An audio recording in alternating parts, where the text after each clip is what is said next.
Hey, man. No. Yeah, dude, it's tonight. No, I can't do this tonight. I can't do this tonight, dude. I was out with some friends tonight. I can't. Okay, what do you want me to do? Sit down. Let's get to work. Are you serious? I need to fix the lighting. All right. So what? Go ahead, Mark. Are we going? Yeah, introduce yourself. Okay. All right. Hi, my name is Mark Orlov, and today we'll be discussing Measure for Measure, the play by William Shakespeare. So our story takes place in Vienna, where there's the Duke, Duke Vincentio. He's the ruler of all of Vienna. He hits up his homie Aeschylus, and he's just like, yo, I'm gonna be like dipping, like going out of town, whatever. I'm just gonna leave this fool Angelo in charge. So I want you to be like his like right hand man, you know what I mean, kind of thing. Just like you make sure everything's all good, you know.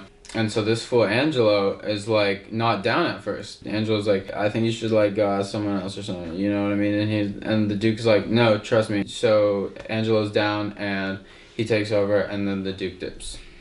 So basically, we have Lucio, great, fun-loving guy, super cool, awesome guy. And we have this lady, Mistress Overdone, who just comes running in out of nowhere and just goes, yo, Lucio, your boy Claudio is in jail. And Lucio is like, what? And then she's like, oh, so you know that girl Juliet that he was seeing, they did it, and she got pregnant. And then he's like, oh, shit. My boy. But then he's like, oh, God, but like, what I gotta do?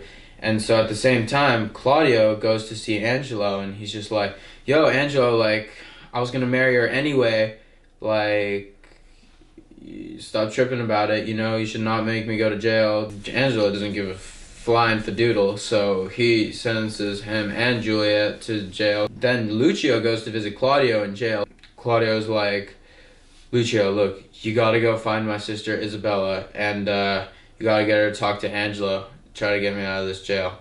And then Lucio's like, I got you, bro. Like, I got you. And so he goes. Alright, where do we leave off? Okay. So, the Duke... excuse me. The Duke is now hiding out, dressed as a friar, and he goes to talk to Friar Thomas, who's a real friar, and he goes, yeah, so I'm not really going anywhere, I'm just hiding out here as a friar. And Friar Thomas is like, why? Why are you doing that?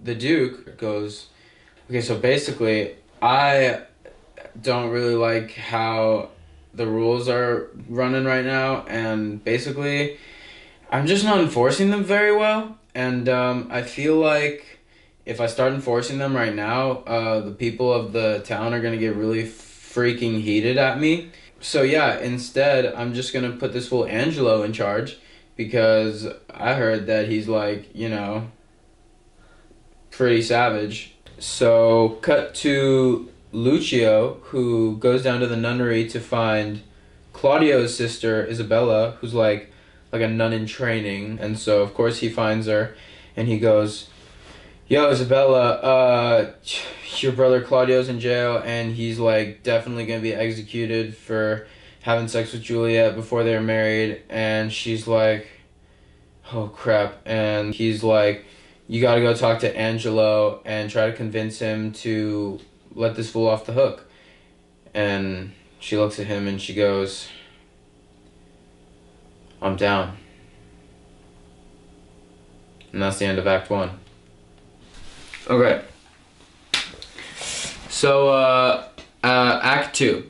So, basically, Act 2 starts out with the homie Aeschylus, who goes down to talk to Angelo. To put it simply, he just goes, yo, Angelo, there is no justice without mercy. Stop being such a dick, you know?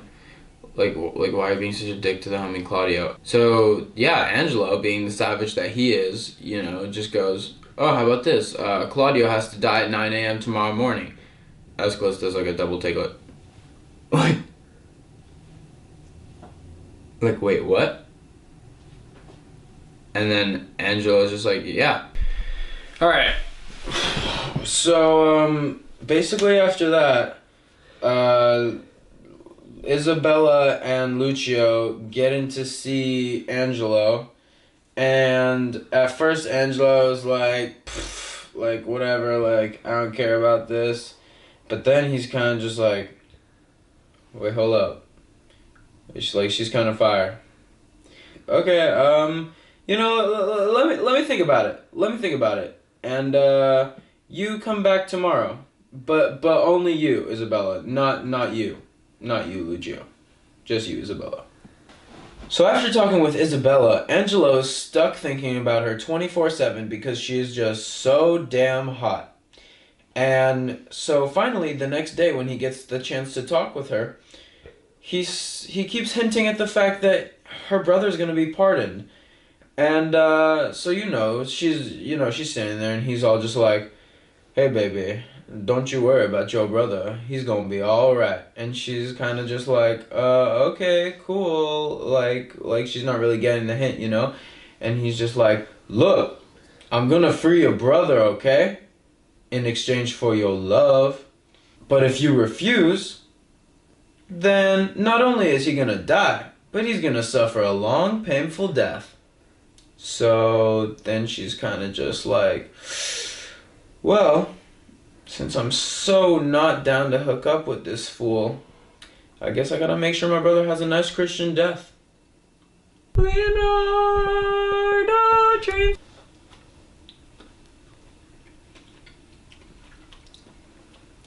So, Act 3 begins. Hold up. Don't start yet. Bruh.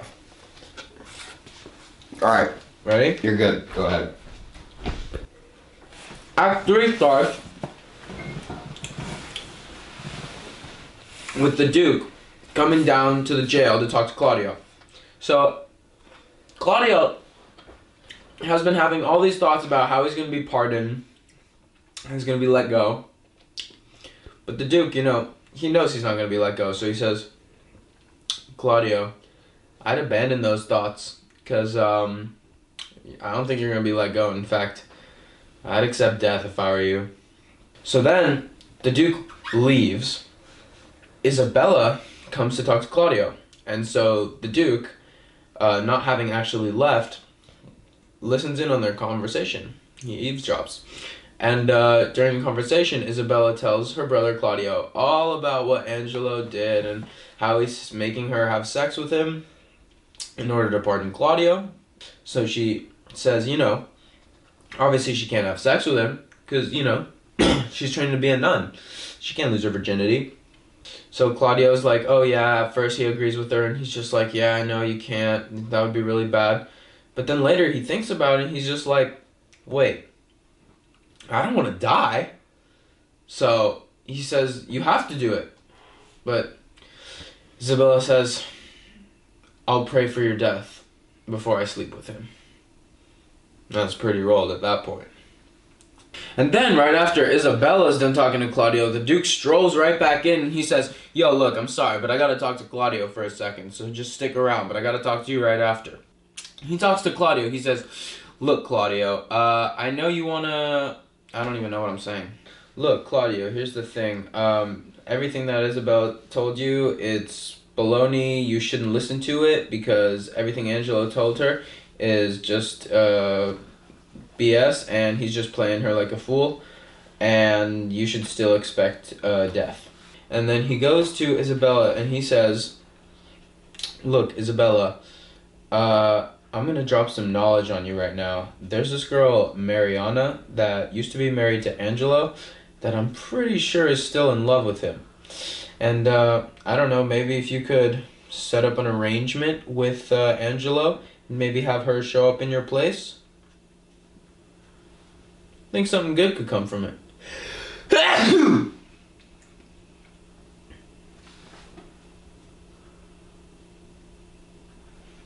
And then, yeah, I mean, that's fine. And then Isabella.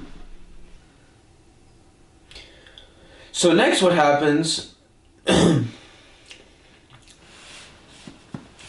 So next what happens is the...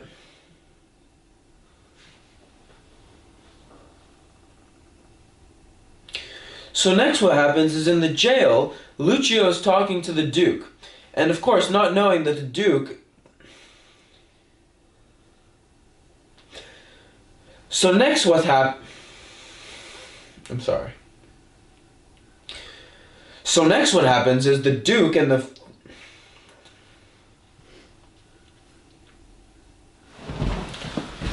So next what happens is Lucio and the Duke are talking in the jail. And of course Lucio, not knowing that the friar is the Duke, starts talking a lot of trash about Angelo and the Duke himself. So, of course the Duke doesn't like hearing this, but he just says, you know, you should be careful not to talk so much trash, or you might get rolled.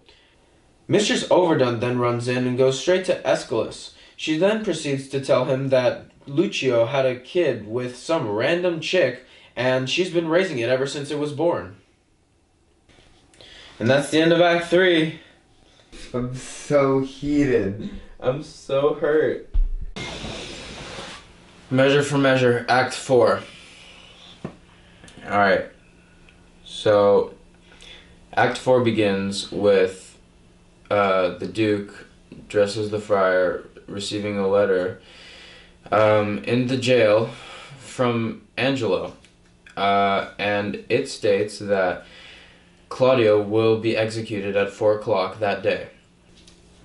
The Duke then wants to send the literal head of Barnardine to Angelo in order to stall the execution of Claudio. So at this point, they sentence Barnardine to death, but this fool is so goddamn drunk that he's not prepared to die. So they take the head of some guy who died that morning with a fever and send that to stall the execution of Claudio to Angelo. Okay. What? Mark, What? are you okay, man? No, I'm fine. Mark, can I at least get you like a bucket or What do something? you mean? What do I need a bucket for? Can you just like open the door or something? What? It's unlocked. Did I? What? Mark, what are you doing? I just gave myself a haircut. Why? What? Mark, why are you giving yourself a haircut? 'Cause prom's tomorrow, dude. Mark, it's Monday. No. Are you fucking serious? Mark, we need to finish this project. Let's go.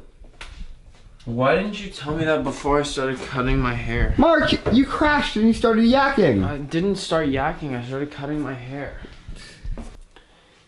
Welcome back. Sorry for the brief interruption. I was giving myself a haircut because I thought prom was tomorrow, but I was wrong. And you yak. I didn't have to yak, bro. I was giving myself a haircut. Alright. Anyway, back to Shakespeare.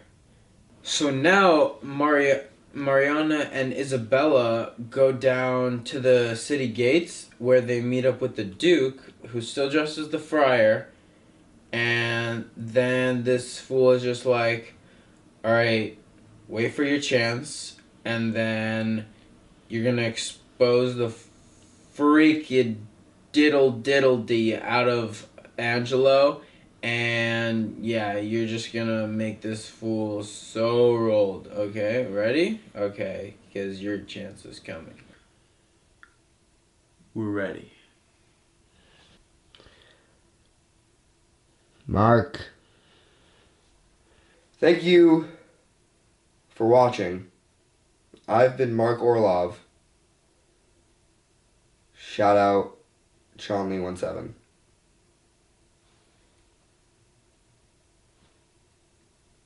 Shout out.